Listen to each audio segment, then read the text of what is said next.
What's going on, guys? Decelation, and we are back.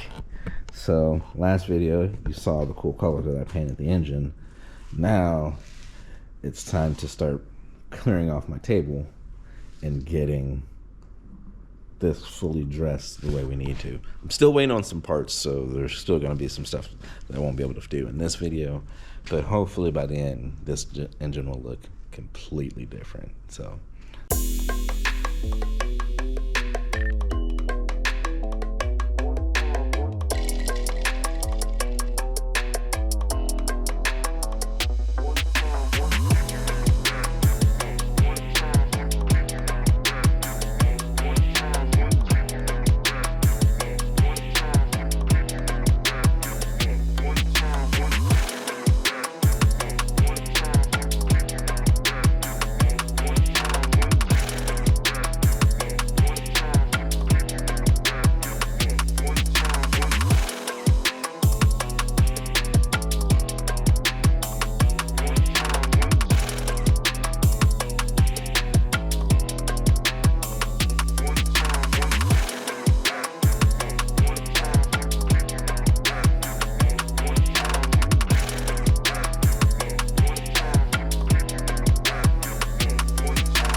Welcome back, guys. The valve cover was, I painted it black, and that was the move, especially with the purple and black. Oh, this is looking beautiful. I do have an imperfection right here. When I was putting in the spark plug seals, I managed to hit it on something. Luckily, this is my favorite paint, Steel It, so I'll just sand it down and like give it a quick touch up. But man, does this look good. Yeah, so the low profile valve cover is a must for putting it in line 11s. So my options were the Drag Cartel billet one or the Skunk 2 magnesium one. This one's super lightweight, and this was much cheaper than the billet one. So balling on a budget, okay? But it still looks really good. I think this was like $500 or something, and the Drag Cartel one is $1,200. So definitely a cost savings using this one. So we're gonna continue on. Let's put on. Should I start with the intake? Yeah, let's start with the intake because I still have to exhaust heat wrap the header. So yeah, we're gonna start with the intake next. Since this is a Japanese, the JDM K24, I had to get the USDM water pump housing. I have that over there.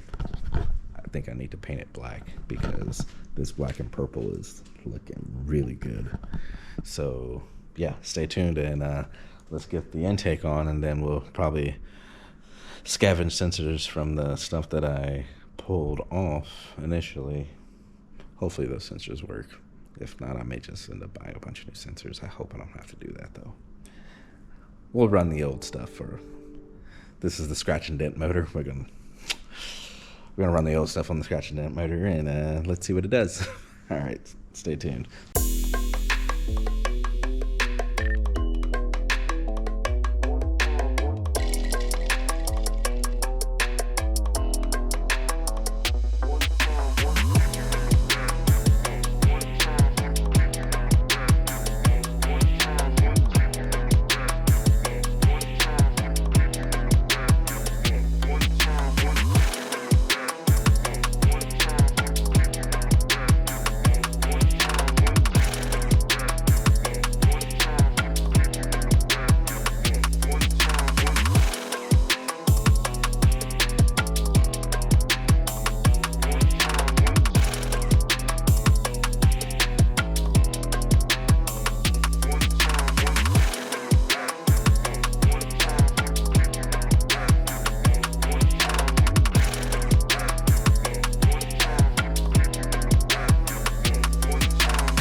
Welcome back, guys. So as you see, made a lot of progress on the engine. So got the water pump housing installed. I told you guys, I think I told you guys earlier, the Japanese motors don't work with the American alternators and stuff, so eventually we need an alternator.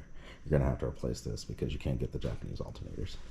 So got that, painted it black. I think it goes with the theme pretty well.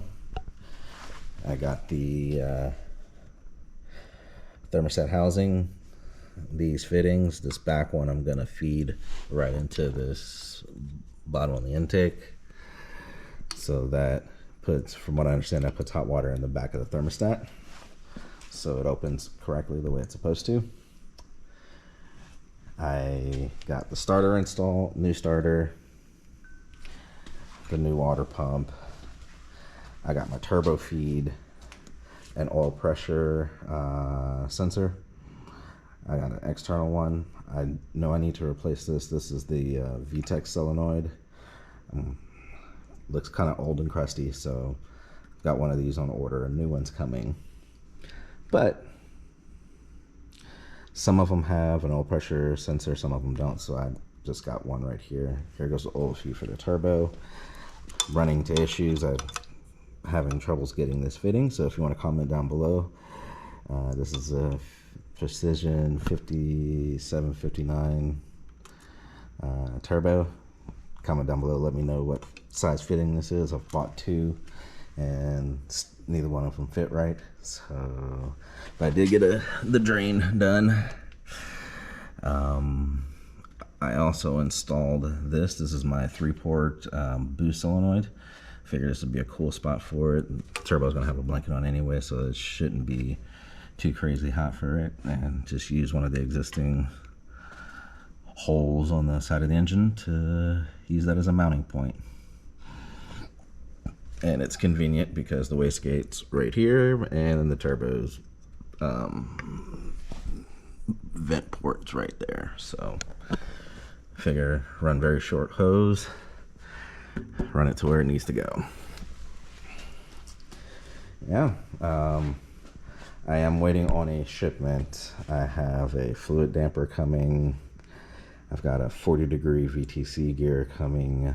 I did receive my baffled oil pan, which I believe there's a modification we need to do to this because the skunk 2 low profile valve cover that you need moves the oil dipstick from this side of the intake to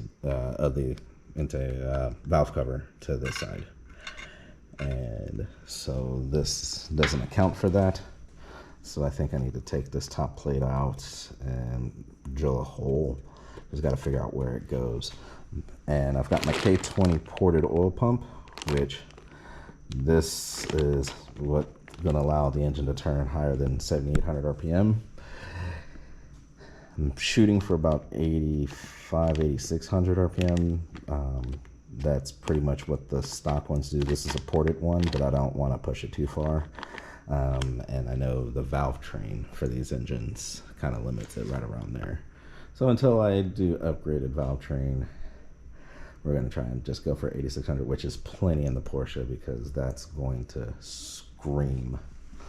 But I'm waiting to do this, change the oil pump and put the new oil pan in because I want to wait for the VTC gear. So we're going to change that all at the same time. But yeah, thank you guys for watching. Probably next video I'm going to work on the electrical, working on creating the wire harness. But if you like this type of content, please subscribe down below, and see you guys next time.